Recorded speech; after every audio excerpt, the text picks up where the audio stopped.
Welcome to the Cyber Business Podcast, where we feature top founders and entrepreneurs and share their inspiring stories. Now, let's get started with the show.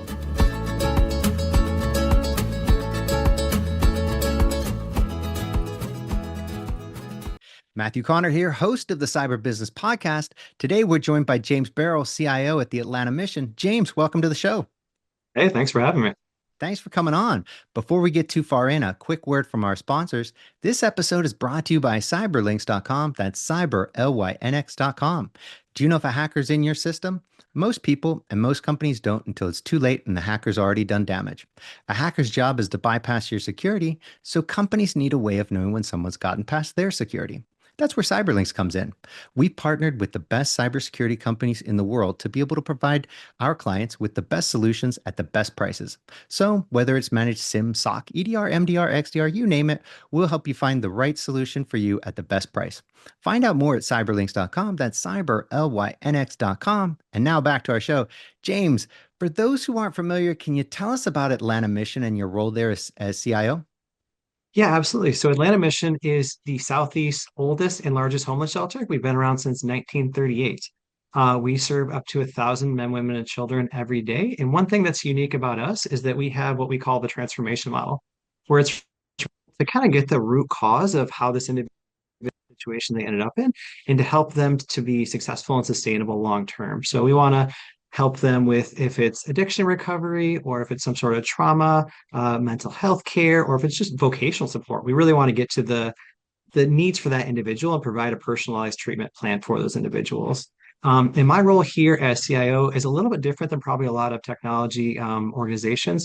So we essentially manage everything technology related, everything hardware related, really anything that plugs in, we're supporting everything from like intercom systems to AV to the network equipment to you name it, all the data analytics, any visuals, all that. So all our team is managing all of that.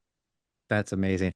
I think, I think one of my favorite clients that we've ever had was, and we've been, I guess, working with them for, I guess, almost 15 years now since we started, was Project Horizon down in Lexington, Virginia. They're the domestic abuse shelter, if you will, and just a fantastic group of people. And I think the thing that I love the most is that unlike most companies, and it's fine to be you're a company working to do something, you're giving people jobs, and that's great.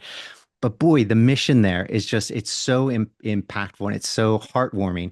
And you guys have, at the same time have that same sort of mission, but your numbers, I think, are obviously blow that away. The number of people that you're helping, that has got to be both challenging and really rewarding and heartwarming there.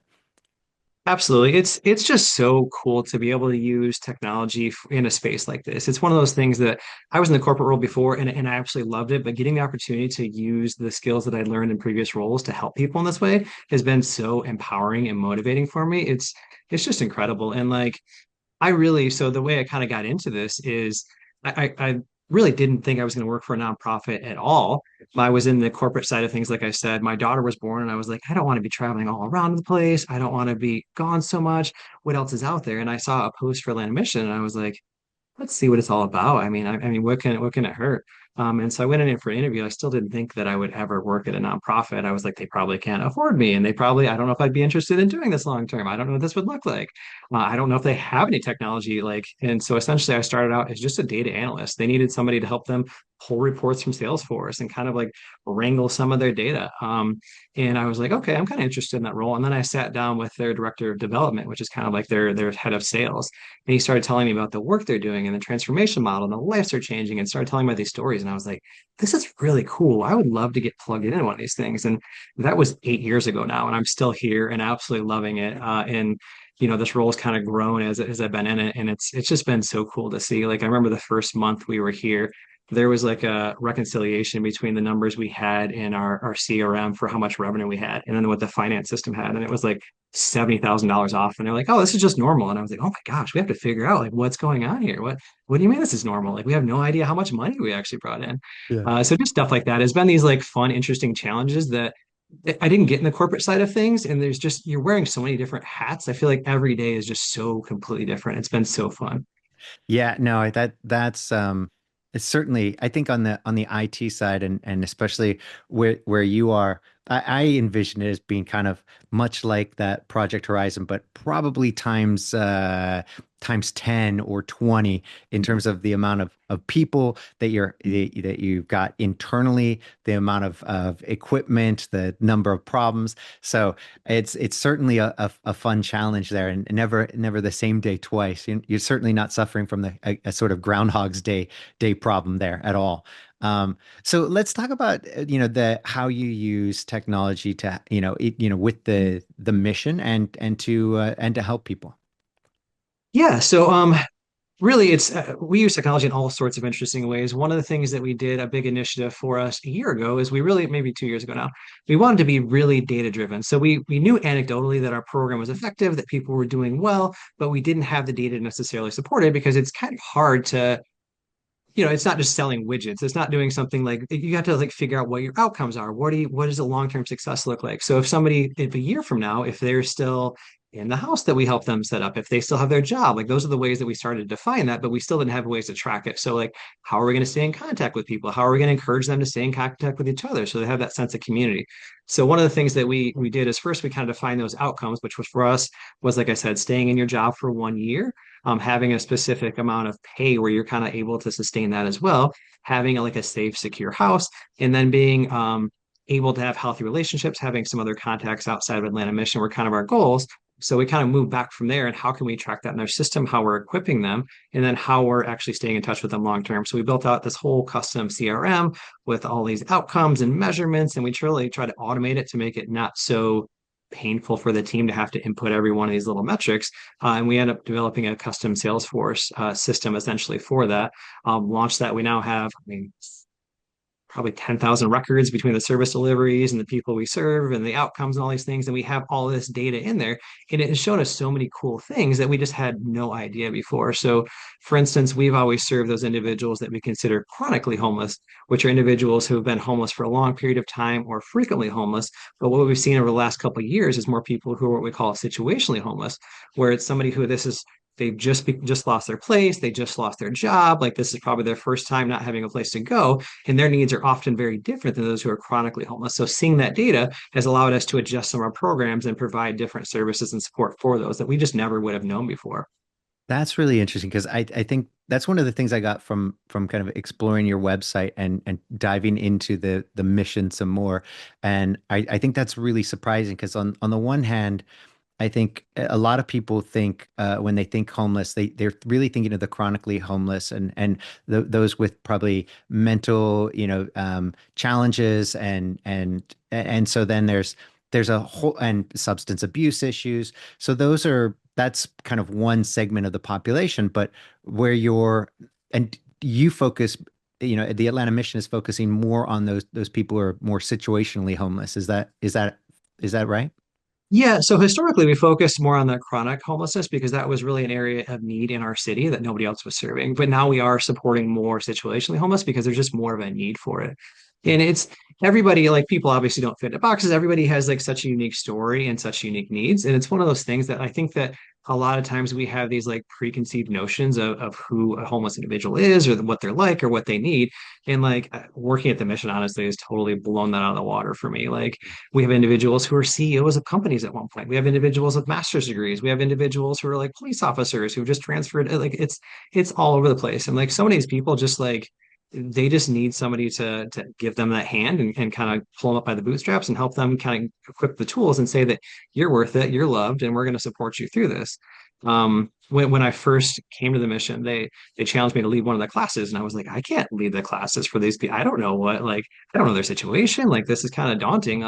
Like I think it was a finance class they wanted me to to teach, and I'm like, I don't know that much about finance. I'm like, oh, it'll be fine. Like we'll give you a couple of pieces of paper and that's fine. So I go in there and start teaching this class to all these guys. And like it went great, I think. Until they started asking questions. Then I was like, oh my gosh, I don't have all these answers for these things. Like I had my script and I was okay, but now you have all these questions. And I was just honest with them. I'm like, hey guys, I don't know all the answers to these. I'll look them up. Like, let's have a conversation. What do you guys think? And one of the guys came up to me afterwards and he was like, hey, that's the first time somebody has like acknowledge me by name and like answer my questions and had all these things. And he's like, probably in a year or two. And that's like such a cool experience for me to have somebody who truly cares like that. And I was like, wow, like what a little thing that you would never even think would be important to somebody that just made such a difference for him. But so it's just been such a meaningful experience all around. Yeah, it's always surprising, right? When those little things can be so impactful for somebody. You have no idea. You do this tiny little thing, and it becomes so impactful to somebody's life. And you hear about it, some in your case very shortly thereafter. But sometimes you don't hear about it until years later. But I think what's really cool with your mission is that this is like the ideal place to be helping people, right? I mean, those that want to help, that they're really trying to make their way in the world, and maybe they just don't have a support system. They don't have family nearby. They don't have a lot of friends. They may have moved to the area for a job.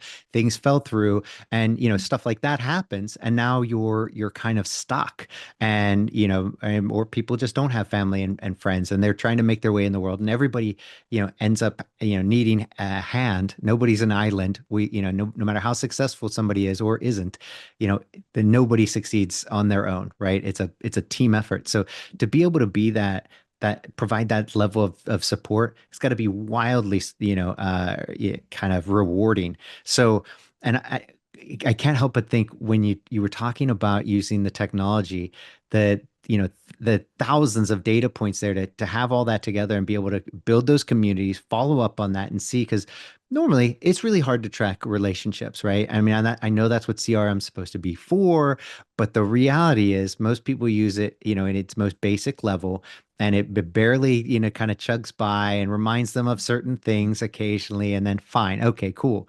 But I think what I love hearing here is how you were able to leverage that and go beyond to really, kind of capitalize on that data and do even better with it. So I'd love to kind of dive into that a little bit more. I think it might be fun to kind of geek out just a little bit on the CRM side, because I think for sure almost everybody who's going to be watching or listening to this has got a CRM in their company. And I'm sure they, whether they like it or not, some people will, some won't.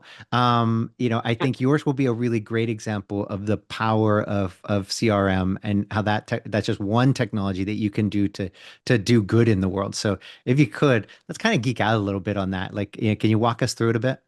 Yeah, absolutely. So I mean, I'm a data nerd, so I love this stuff to begin with. Obviously, some people from my team don't share the same passion, but I think that they really all got on board once they saw the impact that they were making. And that's kind of like been our leading focus the whole time, is like, y'all are doing such amazing work, you have such amazing stories, and you're making such an impact, but we don't have a way to show that to you.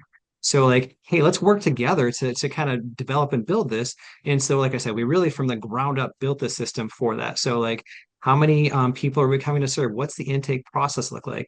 Exactly, like what do they have and what do they need when they come in? And then like how much do we help them in like specific metrics? Like how much better are they financially? Like do they have everything they need as far as driver's licenses and things like that? Did they clear up anything that was potentially causing issue on their credits?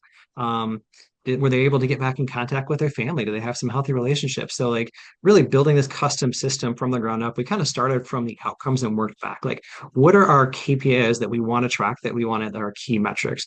And then how can we work back from that to design the system to support that? So everything from the way we set up like our hierarchy of accounts to the services we track, everything was built on that infrastructure. And then it was how can we streamline and automate this to make it as easy as possible for the team? So one of the things that we just recently launched is like a badge scanning system for them. So every client will have this badge. It has a little QR code on it, and they essentially scan it whenever they go to one of our classes. They scan it whenever they meet with their caseworker. They scan it whenever they go to the laundry room to do their laundry. And so we're able to track all the support and the services they get. So the team doesn't have to track any of that, and we can just see some of the cool impact they're making. So things like that are just things that we look to do where we can kind of like combine the automation technology with also showing the impact they're doing. And it's been really cool. And like even the people that a lot of people on our team, because they're in a service organization, they have such a heart for the people and the relationships. They don't want to be in front of a computer all the time. But once they saw the impact they were making, they got excited about it and they got in here and they wanted to see the data and they want to make sure it was right. So that's been really cool to watch as well. I think everybody becomes a data nerd once they get to see the power of it, and they're no longer kind of intimidated by it. I mean, it's one thing to have some massive spreadsheet that you just kind of get lost in, and then, or when it seems overwhelming to the average person, and they're like, ah, that's too complicated. But I Yeah. love the way you told the story, and allowed them to see that data is more than their friend. It gives them insights and helps them do a better job, and do more good. So I like the whole badge scanning thing. And so just so I'm clear, you built all of this, on as a custom app for, on top of Salesforce. Yes, exactly. Super cool. And then the badge scanning still ties all that ties right in, or Yeah, how'd you so do it that? ties all in there. So essentially, it's just a QR code scanner. So Yep. it scans that. It's scanning to their contact record. So it has like an ID Nice. associated with that, and it's associating to a specific service. So we can push that over to Salesforce and just say like, hey, this badge was at this location, and so it's part of this service, and just track it and automate it all that way in the back end. So before either it wasn't getting tracked or the team was having to spend hours and hours tracking it. So like it's been a huge win for the team. That's awesome. How long did it take you guys to build it all? I mean, that was not an Um, overnight project. no, it wasn't. It's been about 6 months. 6 months. Nice. Yeah. So you're just on the tail end of that? Or this is We something are. that So we you just just launched that. We have multiple different campuses. So we have one that's a low barrier women and children's shelter. We have one that's after they progress, kind of like the transitional housing section of the women and children's shelter.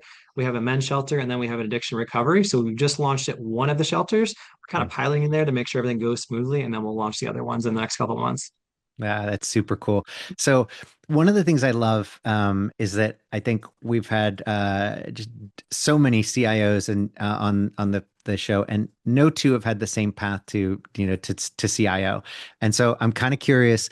Can you tell us your origin story? How you when you found out you had this love for technology, and when how you got into tech, and then ultimately how you got to CIO.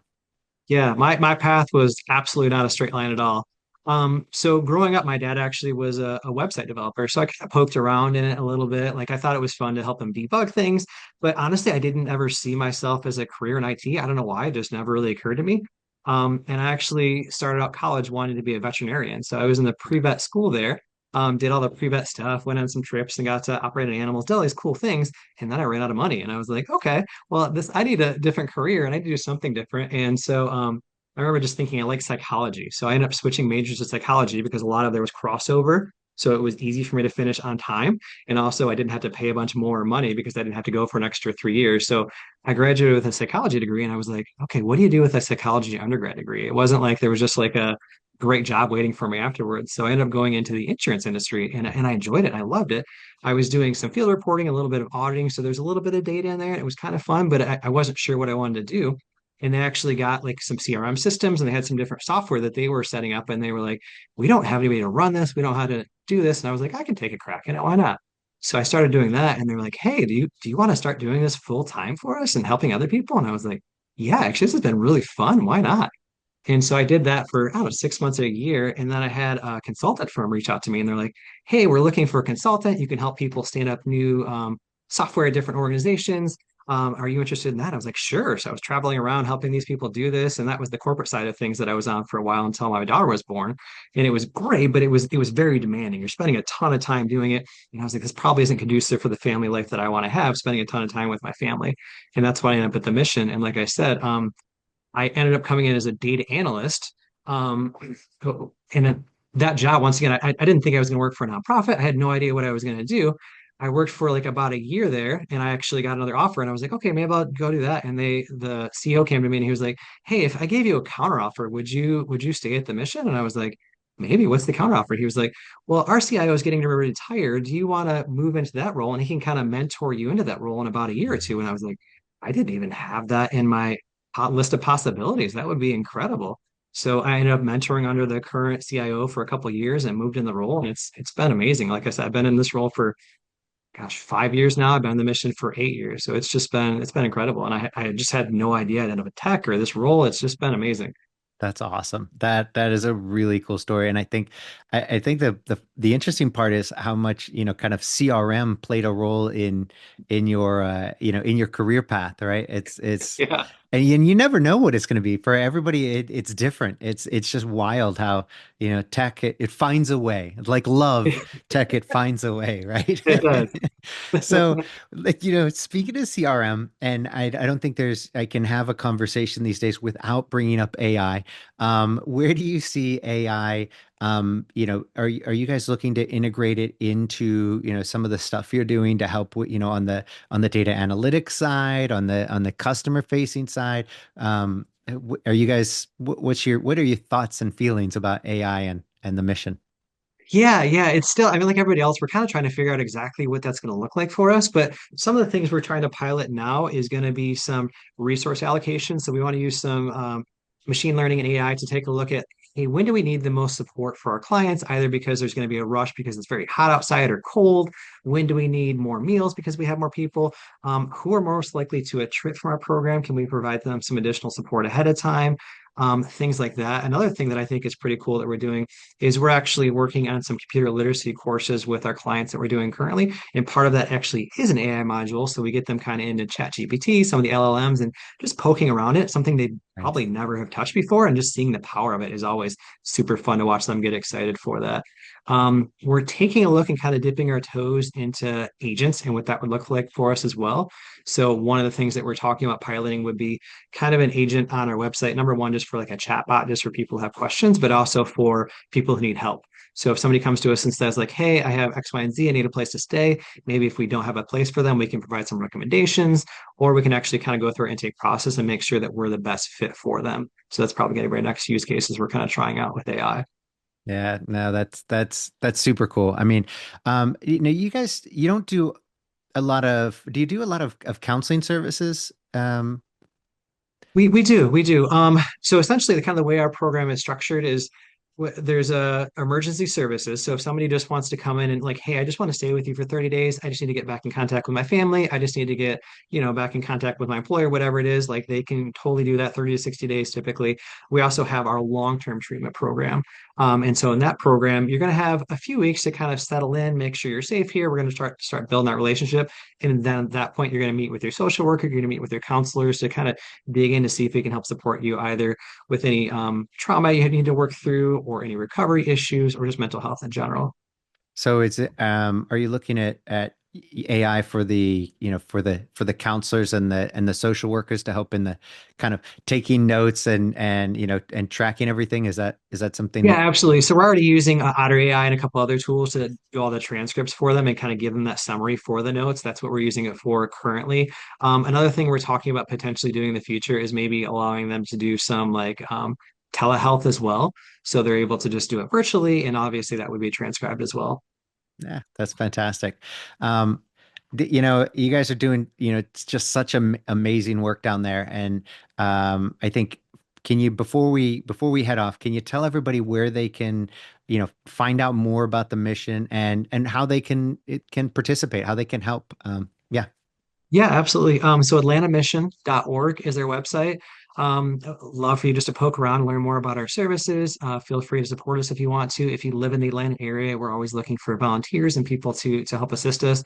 All sorts of cool opportunities there to both, help work with our clients, to teach them, to feed them some meals, for mentors, all sorts of cool stuff there. And then also, yeah, if you are so inclined to just pray for us as well, like we always appreciate that also.